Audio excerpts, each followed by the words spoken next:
Long overdue na ang investigasyon ng administrasyon sa flood control scandal. Ayon kay VP Sara, mayroon din anyang pinagtatakpang issue ang gobyerno kaya ito ikinasa. Ang detalye sa agenda report ni Joan Manalo.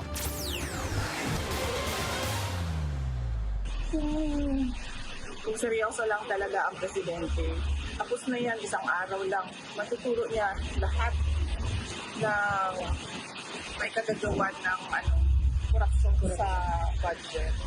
Ito ang pahayag ni Vice President Sara Duterte sa pagsisimula ng mga pagdinig sa Senado patungkol sa flood control projects. Sa isang panayam sa The Hague, sinabi ng bise na too little too late na raw ang Marcos Jr. administration sa pagsugpo sa anomalyang ito.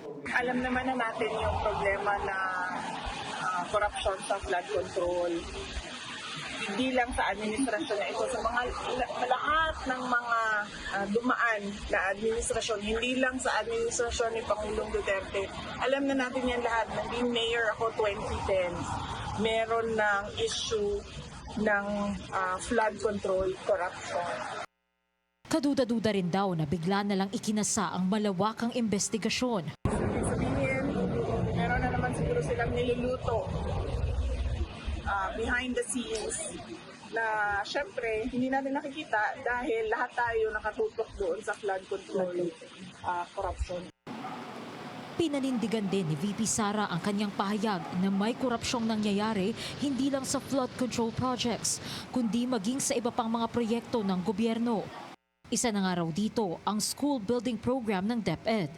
Alam yun ni President Marcos, BBM. Alam niya yun kasi tinake up din yun during a meeting in Malacanang. Pero he looked the other way. Nauna nang itinanggi ni House Spokesperson Attorney Princess Abante at maging ng ilang mambabatas ang paratang na ito. Nakatakdang pumunta si VP Sara sa Bicol Region pagbalik niya ng Pilipinas mula The Hague. Bagamat wala pa raw siyang fixed schedule, bibisita raw siya sa rehiyon para sa Peña Francia celebration at para magkaroon ng sectoral gatherings. Posible rin daw na magkita ang bise at si Naga City Mayor and former Vice President Leni Robredo. Gusto sana namin na ma-meet yung mga local government officials ng hindi lang ng Naga, ng entire Bicol region kung kakayanin ng schedule. Inaayos na rin daw nila ang kanilang schedule sa September 23 confirmation of charges ni former President Rodrigo Duterte sa ICC. Para sa agenda, Joan Manalo, Billionario News Channel.